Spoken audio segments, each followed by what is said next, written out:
Video के इस part में आपका स्वागत है।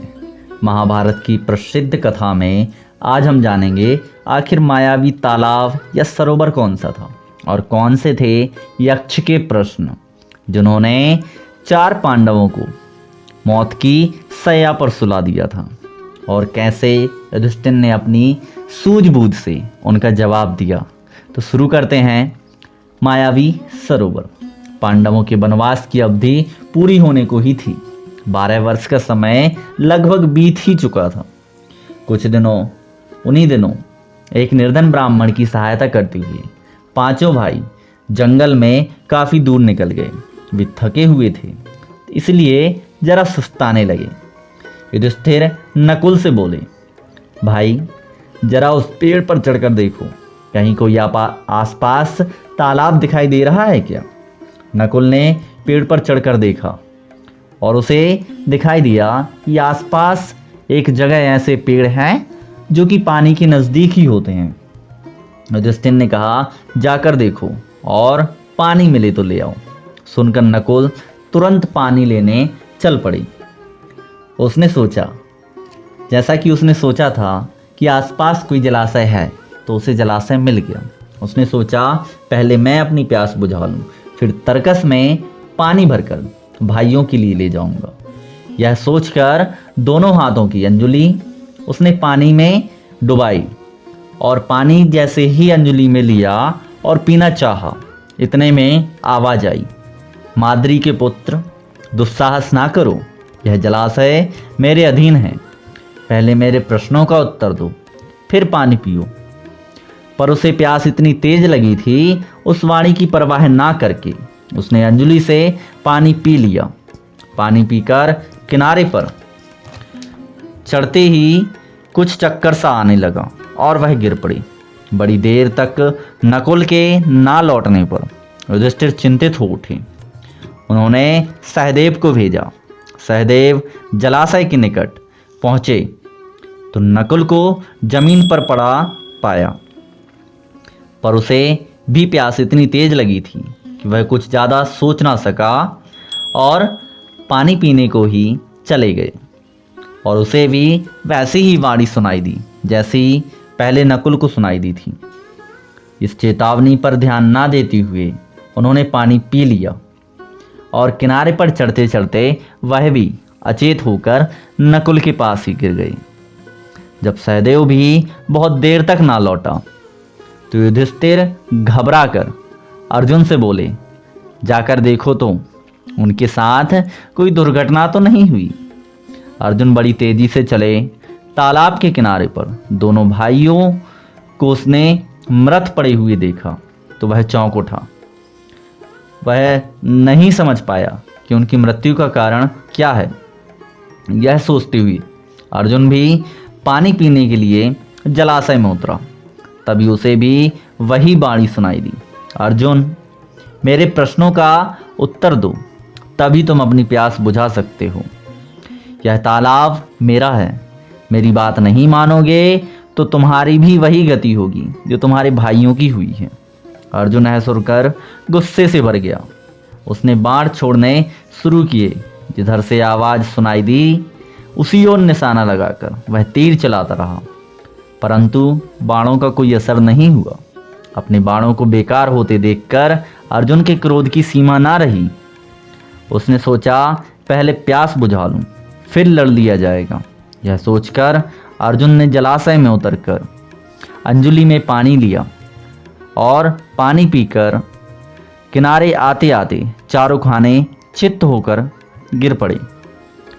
उधर बाट जोहते जोहते युधिष्ठिर बड़े व्याकुल हो उठे। भीमसेन से चिंतित स्वर में बोले, भैया भीमसेन, देखो तो अर्जुन भी नहीं लौटे। जरा तुम ही जाकर तलाश करो कि तीनों भाइयों को क्या हुआ है आखिर। युधिष्ठिर की आज्ञा मानकर भीमसेन तेजी से जलाशय की ओर गए। तालाब के किनारे देखा कि तीनों भाई मरे पड़े हुए हैं। सोचा यह किसी यक्ष की करतूत मालूम होती है, जरा पानी पी लूं फिर देखता हूँ। यह सोचकर भीमसेन तालाब में उतरना ही चाहता था कि फिर वही आवाज आई, मुझे रोकने वाला तू कौन है? कहता हुआ भीमसेन बेधड़क तालाब में उतर गया और पानी भी पी लिया। पानी पीते ही वह भी अपने भाइयों की तरह ढेर हो गई। उधर युधिष्ठिर अकेले बैठे घबराने लगे और सोचने लगे कि बड़े आश्चर्य की बात है कि कोई भी अब तक नहीं लौटा। आखिर भाइयों को क्या हो गया? क्या कारण है कि अभी तक वे नहीं लौटे?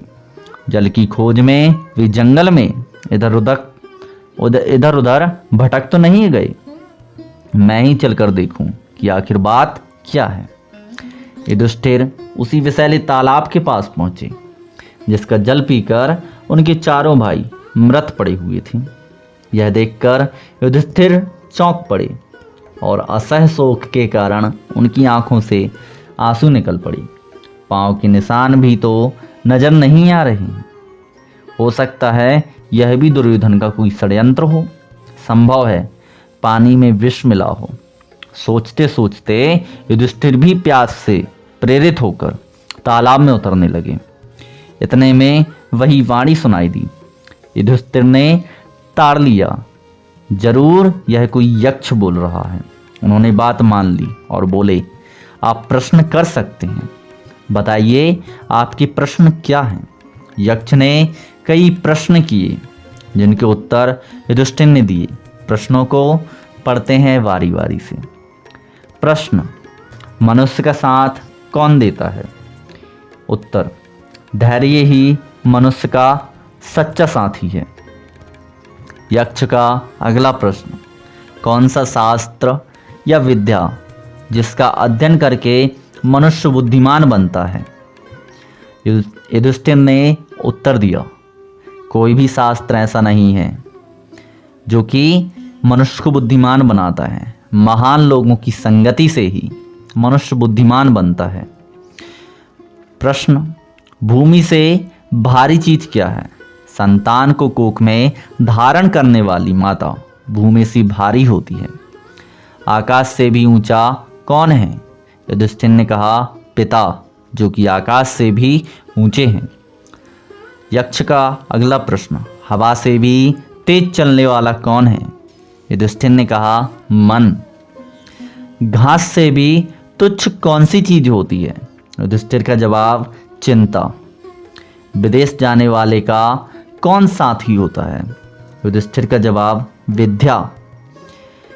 प्रश्न, घर ही में रहने वाले का कौन साथी होता है? युधिष्ठिर ने कहा, पत्नी। मरणासन्न वृद्ध का मित्र कौन होता है?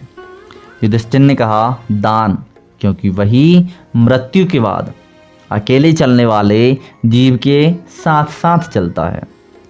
प्रश्न, बर्तनों में सबसे बड़ा बर्तन कौन सा है? भूमि। भूमि ही सबसे बड़ा बर्तन है जिसमें सब कुछ समा सकता है। प्रश्न, सुख क्या है? सुख वह चीज है जो शील और सच्चे चरित्र पर स्थित होती है। प्रश्न, किसके छूट जाने पर मनुष्य सर्वप्रिय बनता है? अहंकार के छूट जाने पर मनुष्य सर्वप्रिय बनता है। प्रश्न, किस चीज के खो जाने से दुख नहीं होता? क्रोध के खो जाने से दुख नहीं होता है। किस चीज को गंवाकर मनुष्य धनी बनता है? लालच को। अंतिम प्रश्न, संसार के सबसे बड़े आश्चर्य की बात क्या है? उत्तर, हर रोज आंखों के सामने कितने ही प्राणियों की मृत्यु के मोह में जाती हुई देखकर भी बचे हुए प्राणी जो है चाहते हैं कि हम अमर रहें, यही महान आश्चर्य की बात है। इसी प्रकार यक्ष ने कई और प्रश्न भी किए और युधिष्ठिर ने उन सब के ठीक ठीक उत्तर दिए। अंत में यक्ष बोले, राजन, मैं तुम्हारे मृत भाइयों में से एक को जीवित कर सकता हूँ। तुम जिस किसी को भी चाहो वह जीवित हो जाएगा। युधिष्ठिर ने पल भर सोचा कि किसे जीवित कराऊं। थोड़ी देर रुककर बोले, मेरा छोटा भाई नकुल, जिसे मैं जीवित कराना चाहूँगा। युधिष्ठिर के इस प्रकार बोलते ही अक्ष ने सामने प्रकट होकर, युधिष्ठिर, 10,000 हाथियों के बल वाले भीमसेन को छोड़कर तुमने नकुल को जीवित करवाना क्यों ठीक समझा? युधिष्ठिर ने कहा, हे यक्षराज, मैंने जो नकुल को जीवित करना चाहा वह सिर्फ इसी कारण कि मेरे पिता की 2 पत्नियां थीं। माता कुंती का बचा हुआ एक पुत्र मैं हूँ और मैं चाहता हूँ कि माता माद्री का भी एक पुत्र जीवित हो उठे, जिससे हिसाब बराबर हो जाए। अतः आप कृपा करके नकुल को जीवित कर दीजिए। पक्षपात से रहित मेरे प्यारे पुत्र, तुम्हारे चारों ही भाई जी उठे। यक्ष ने वर दिया।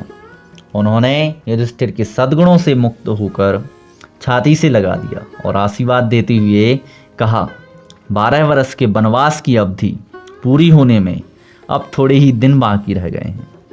12 मास तक तुम्हें जो अज्ञातवास करना है वह भी सफलता से पूरा हो जाएगा। तुम्हें और तुम्हारे भाइयों को कोई भी नहीं पहचान सकेगा। तुम अपनी प्रतिज्ञा सफलता के साथ पूरी करोगे। इतना कहकर धर्मदेव अंतर्धान हो गए। वनवास की कठिनाइयों ने पांडवों ने धीरज के साथ झेल ली। अर्जुन इंद्रदेव से दिव्यास्त्र प्राप्त करके वापस आ गए।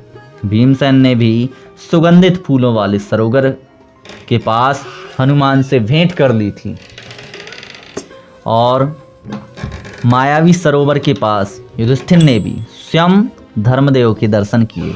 उनसे गले मिलने का सौभाग्य प्राप्त किया। वनवास की अवधि पूरी होने पर युधिष्ठिर ने ब्राह्मणों की अनुमति लेकर उन्हें और अपने परिवार के अन्य लोगों से कहा कि वे नगर को लौट जाएं।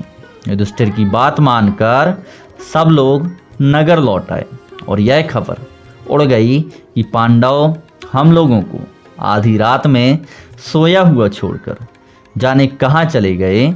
यह सुनकर लोगों को बड़ा दुख हुआ। इधर पांडव वन में एक एकांत स्थान में बैठकर आगे के कार्यक्रम पर सोच विचार करने लगे। युधिष्ठिर ने अर्जुन से पूछा, अर्जुन बताओ 13वां वर्ष किस देश में और किस तरह बिताया जाए। अर्जुन ने जवाब दिया, महाराज इसमें कोई संदेह नहीं कि हम 12 महीने बड़ी सुगमता के साथ इस प्रकार बिता सकेंगे जिसमें किसी को भी हमारा असली परिचय प्राप्त ना हो सके। अच्छा यही होगा, हम सब एक साथ ही रहें। कौरवों के देश के पास पांचाल, मत्स्य, वैदेह, वाल्मीक, दर्शान, सूरसेन, मगध आदि कितने ही देश हैं।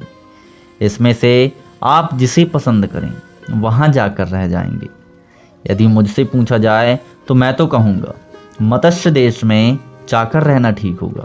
इस देश के अधीश राजा विराट हैं।